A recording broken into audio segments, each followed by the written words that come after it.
I have 5 kids with my now ex-wife, 7, 5, 2, and a 7-month-old baby boy. When my ex was pregnant with a baby, she decided that she didn't want to be involved with me or the kids anymore, so she divorced me and signed all her rights away. The only reason that I know she's still alive is the child support checks that I get.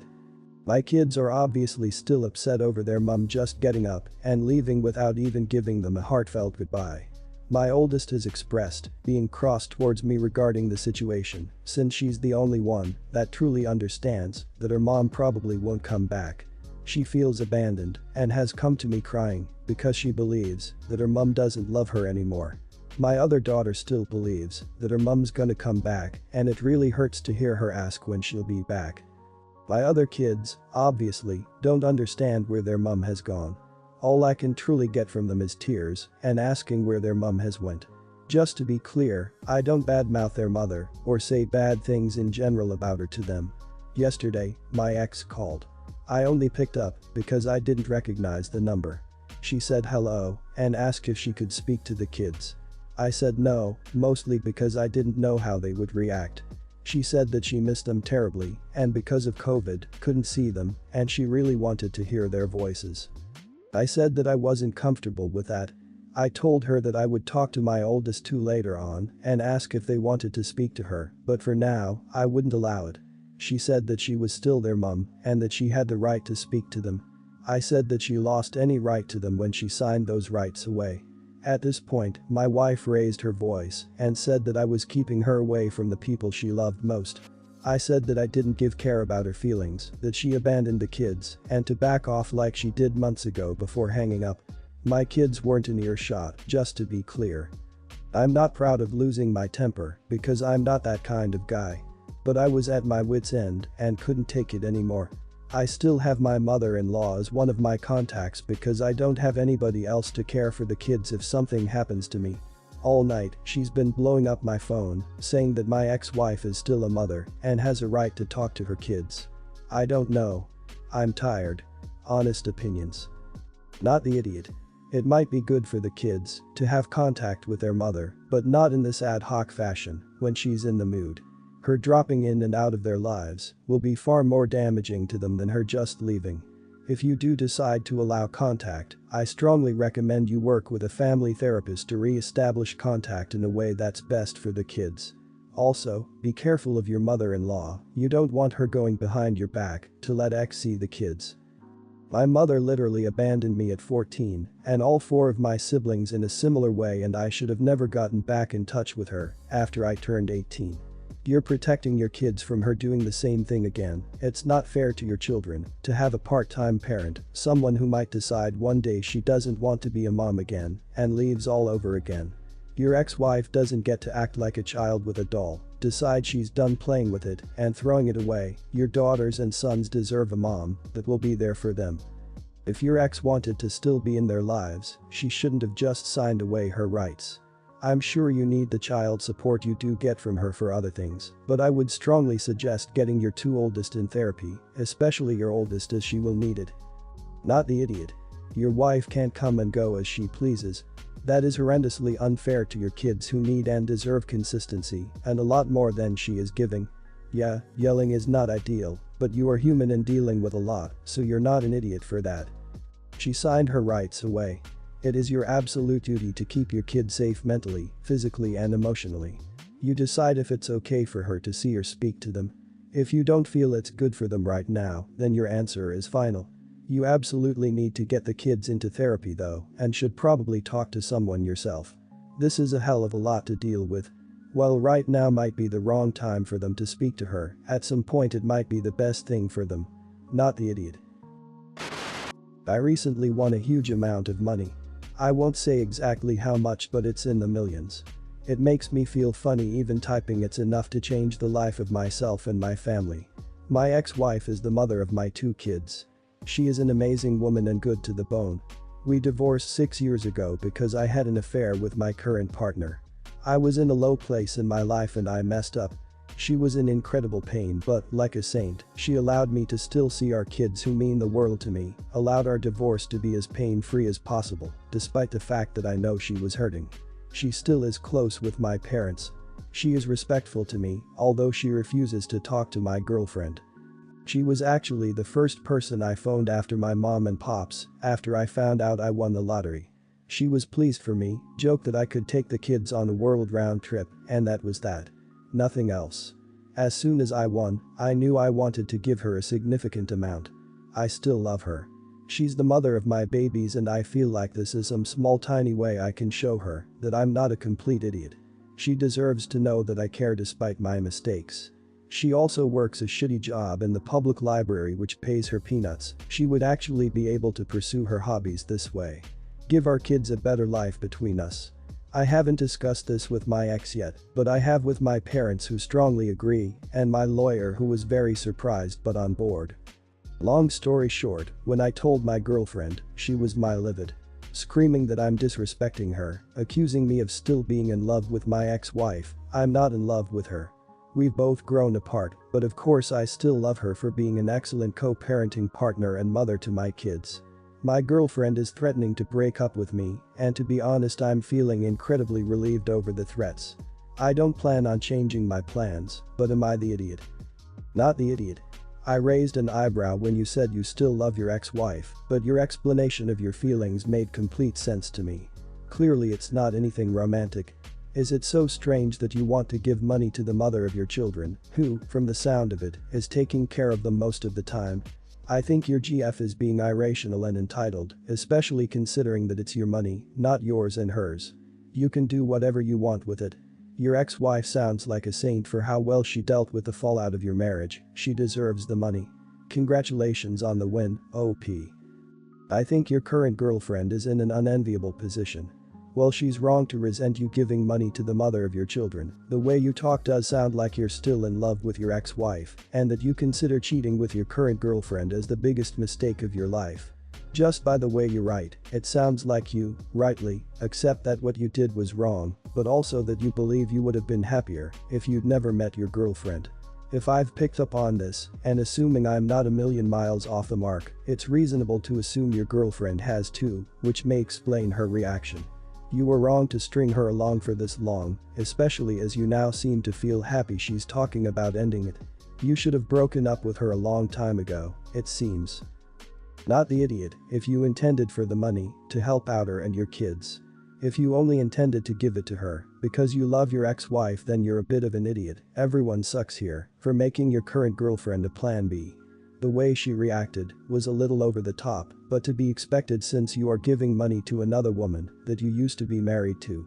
Otherwise, you do have kids to provide for, and it's none of her business because you're not married and you don't share the money. At the end of the day, you still shared a lot with your ex-wife, and that probably intimidates your girlfriend. In my eyes, the girlfriend is being extremely childish in the situation, and the fact that you're feeling relieved about her threats says a lot about you too. Perhaps it's time to re-evaluate your relationship and just focus on giving your kids the best lives possible, now you've got the means to do so. I, 39, am married to Dave, 44, and he has a son named Avery, 19, and an ex-wife named Diana, 42.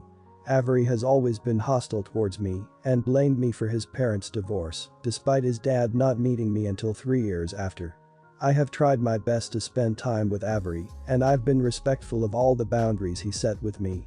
Avery still hates me. It was fine with me, as long as he didn't treat me like shit, because he hates me.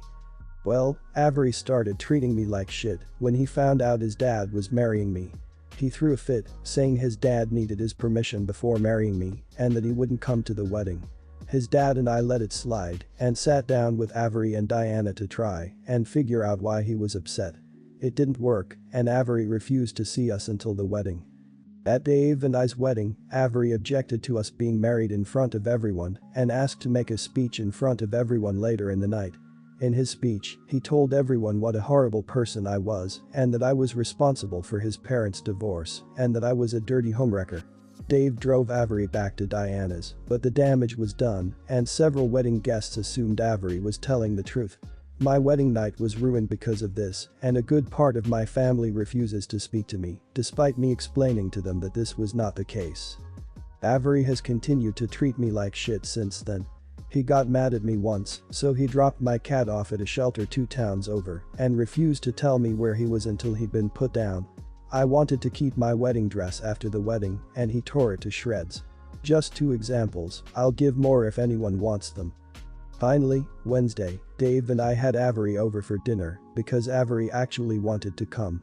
Long story short, when I went to get dessert and Dave wasn't there, Avery confronted me in the kitchen and began screaming at me and told me that I was a horrible person, as well as some other, not so nice things. Dave eventually came in, Avery left, and I got pissed.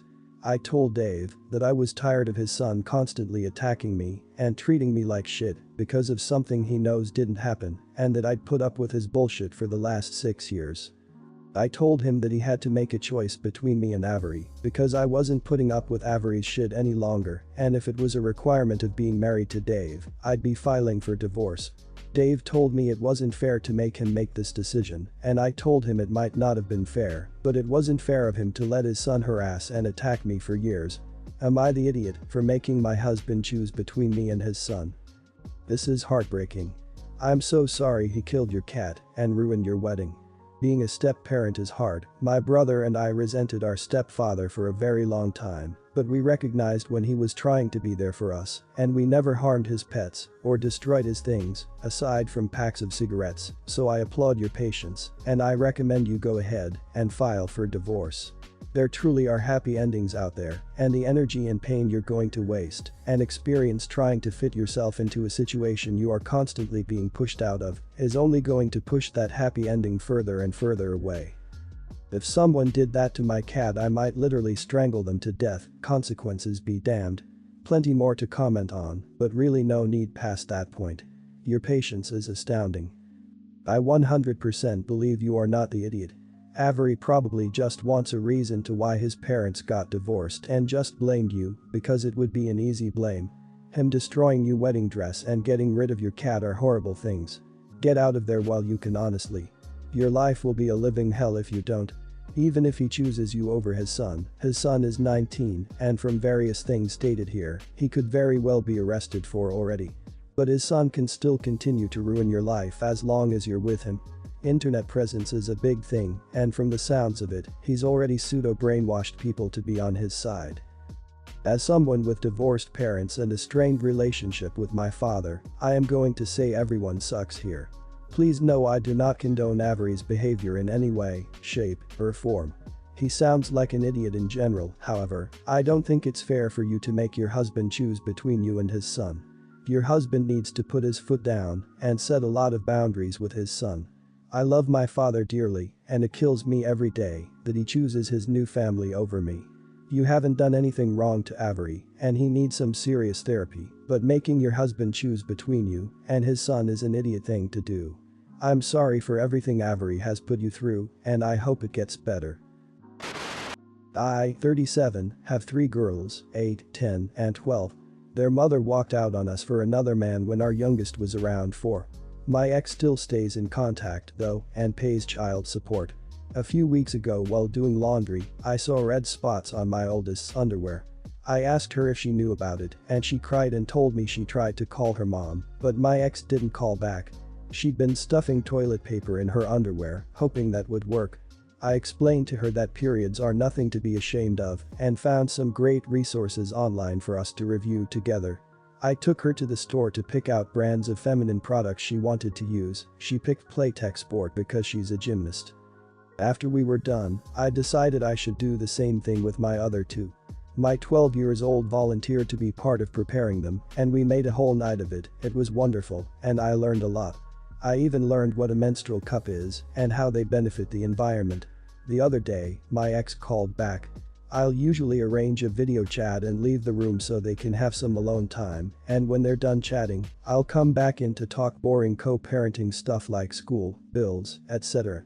This last time, my ex was furious with me for talking about periods with the girls. She shouted at me that I was sick and perverted. Why didn't I call her myself if I knew it was so urgent? I could have called one of their grandmas or aunts, but my mom has dementia. Well, her mom and sisters call me a loser because I teach kindergarten, so I'm not fond of them. My ex told me I was being immature and should have just toughed it out for the girls. This really pissed me off, so I shouted back that maybe, if she wasn't such a deadbeat and answered her goddamn phone once in a while, she could have handled this. I brought up everything she does that hurts them. She hasn't been to a single soccer game, piano recital, or gymnastics meet in 2 years. Every other weekend when they come home from her house, they go straight to their rooms, only to emerge hours later asking me why she loves her new husband more than them and what did they do to make her leave. My ex responded by saying I should tell them it's not their fault I couldn't satisfy her, and I screamed, "Go to hell," and she just smirked and pointed behind me, saying, "Look what you did." When I turned around, my 8 and 10 were standing in the doorway crying. It broke my heart. I never shout, so I know I scared them. My 12 stormed in and started screaming at her mom, and while I appreciate her sticking up for me, this is not a battle I want her fighting. My ex hung up before I could fully de-escalate the situation, and let's just say the girls have been given free reign of the ice cream and limitless hours of video games because I feel so bad. I even watched all the Twilight movies with them, so don't say I don't love them. But in this instance, am I the idiot for shouting? Your reason for frustration is valid. She didn't show up as a parent and then got mad when you chose not to follow suit. I think it's amazing you were there for your oldest, something I'm sure she will appreciate until literally forever. Shouting isn't cool, but I understand why you lost your cool. You were being empathetic and caring for your child, and you're rewarded by being called a pervert. That wouldn't cut it for me either. In a less public setting, without the girls, I'm sure your ex definitely deserved to hear more. However, I'm sure your girls know the truth of what's going on, and I know they know that you care for them. Oh, my heart is breaking for you. You, sir, are an amazing father and a wonderful man. Your ex is a sexist, and I am so very happy that your girls have you to counter her ugly toxic views and inability to parent. Menstruation is not some mysterious feminine voodoo secret that is somehow sullied by male understanding and involvement. It is a simple biological process that occurs in rough half the population. You handled it perfectly with grace, humor and love. Hang in there, Papa Bear. They're little now, but one day they won't be, and they will continue to need you so much as they come to terms with their mother's sexism and extreme selfishness and ugliness. Have you considered they were crying because of how you were treated, rather than the fact you lost your temper? It's easy to assume the worst. Children are more observant than we give them credit for. That your daughter defended you right away pretty much makes it impossible to consider you an idiot. Looking at it from a pure logic standpoint, isn't it better they learn not to expect anything from their mom early in life? Certainly, you shouldn't have lost your temper in front of children, but no one is perfect, especially when someone is calling you perverted for being a great single dad. You also had no idea they were there listening so closely.